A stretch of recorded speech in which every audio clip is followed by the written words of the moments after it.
Good day! Okay, we're going to have a short ride, mga Kuya Lodi. This is Esma Vlog, your friendly motovlogger on the road. So, pupunta tayo ng Dapitan. Kaya lang, parang madilim sa baba. Makita-kita nyo mga Kuya Lodi. Parang madilim sa baba. So, titignan natin kung ano na ba ang status sa Dapitan. Parang ang balita ko masarap na daw pumunta doon ngayon. Pwede na! Lang at tumukulog. So, ito yung pinaka-best way pag pupunta ka ng Dabilan. Yung Dabilan Road. Mula Pabuyang, pasok ka sa may kanto ng Malor, and then, dire-diretso ka lang. So, dito, so, maganda na yung karkada ngayon dito. So, ang huling daan natin dito is way back 2022. Si Ma'am, correct?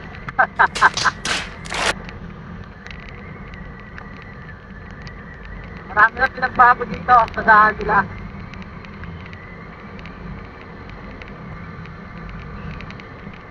So, kung mga gusto nyo yung mga racing bangkingan, so meron sila rito. Ayan po, oh. At puta na, kumukulog na nga ho. Buwang umali ang araw ng punta natin.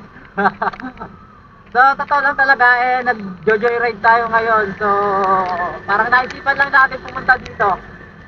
Kasi yan, nakita natin sa FB, so sa Facebook na marami, open na uli ang food hub sa Dabilan. So, let's see kung marami nang nadagdag na mga food stall.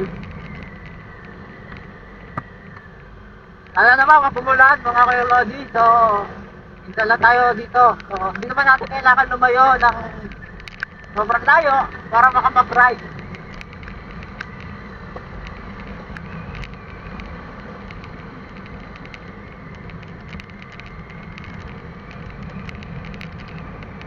Okay.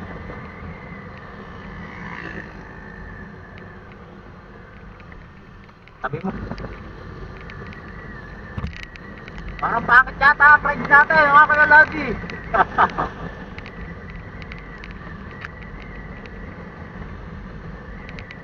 Saka natin dito. So, nandito yung sa famous na kainan sa gabi. So, yung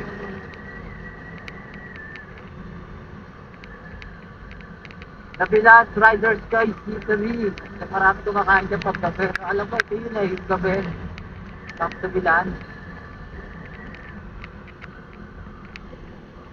Marami nakapasta naman dito. So, biret. Nakakatawa yung vlogger na si Tobidit. Ang dami niyang mga alternate route na binablog. So yung iba naman yung mga napuntahan ko na tulad kanina, napanood ko yung kaalnos niya na mula Sampaloc Road, Tagaytay Rotonda to Sampaloc Road. Nadaanan ko yun sa palabas ng Lemery. So last na punta ko doon is last na punta ko doon sumabog ang Taal before mag-pandemic. Nakakaanti lang natin sa aksidente. Parang umuulan na mga Kuya Lodi. Huwag naman sana na tayo tatambayan dito.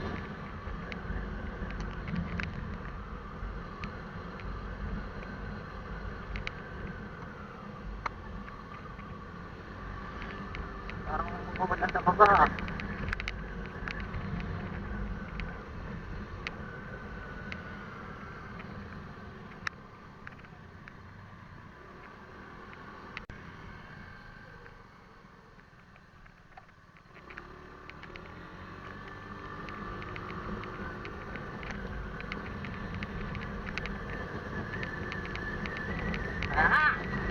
Parang lumalamig ang ating pakaramdam dito mga Kuya Lodi.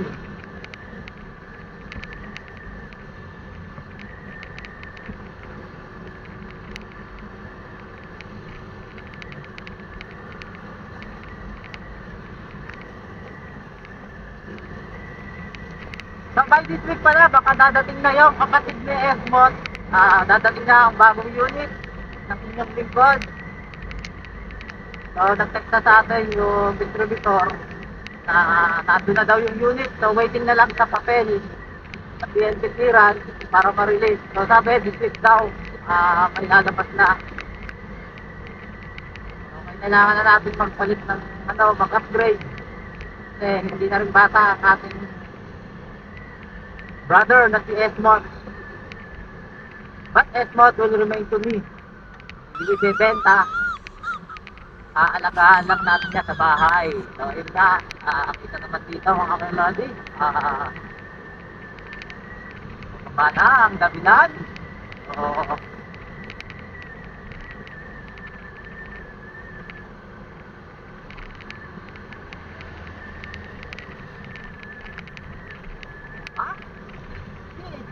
what we got, and what we got is what we got. Nakakagigil ka. So ito yung pinaka nito, curve. So, ito yung pinakasiko dito sa dabilan. Hindi naman siya sobrang unlike dun sa kabila, sa may Governor's Hill, sa may Carmona. Ito yung pinakasiko niya. So medyo pamilyar na naman tayo sa daan dito kasi malimit tayo dumadaan dito. So ang babawa dito is Carmona State, papuntang Sugarland. Kung ako tama, kung ako nagkakamali. So ito pa yung isang another city niya.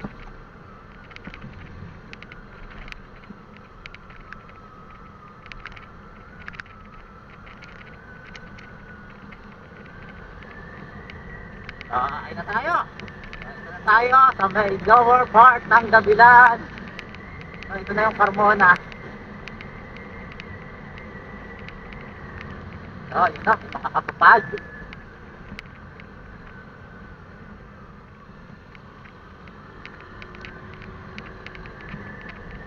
Sana lang so yun na nga, nakikita na natin ang kanilang food hub.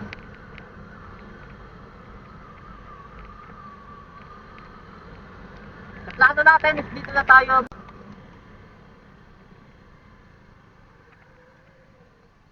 See the beauty of the mine.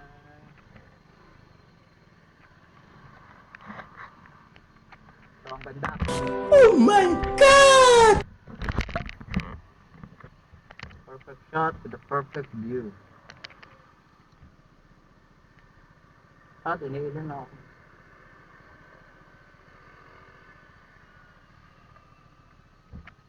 Unfortunately, inabot tayo ng ulan.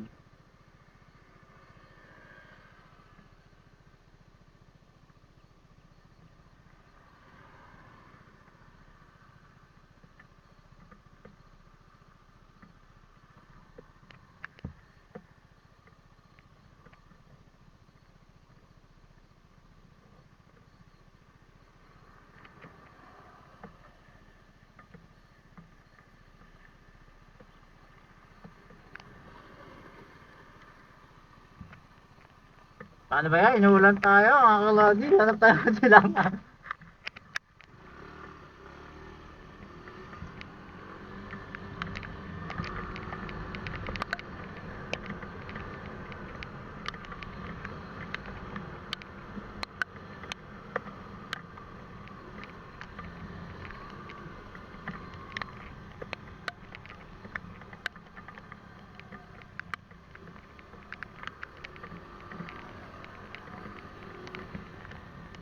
So, ito na nga ang dabilan, kaya lang inuulan ang dabilan.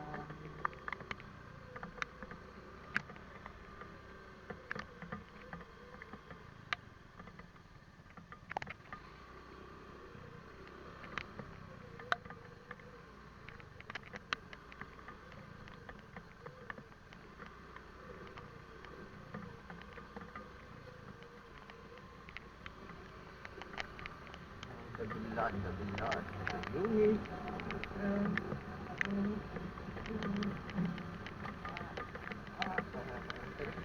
Tayo pagkamayan dito para na tayo dito. Nakaalat pa naman.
Ayan dito ah.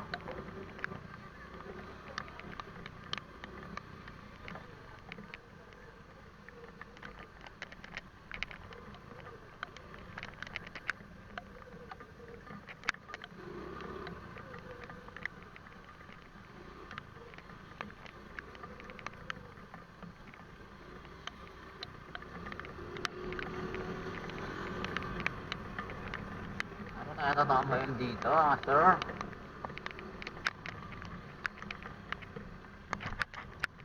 Yun, ganda.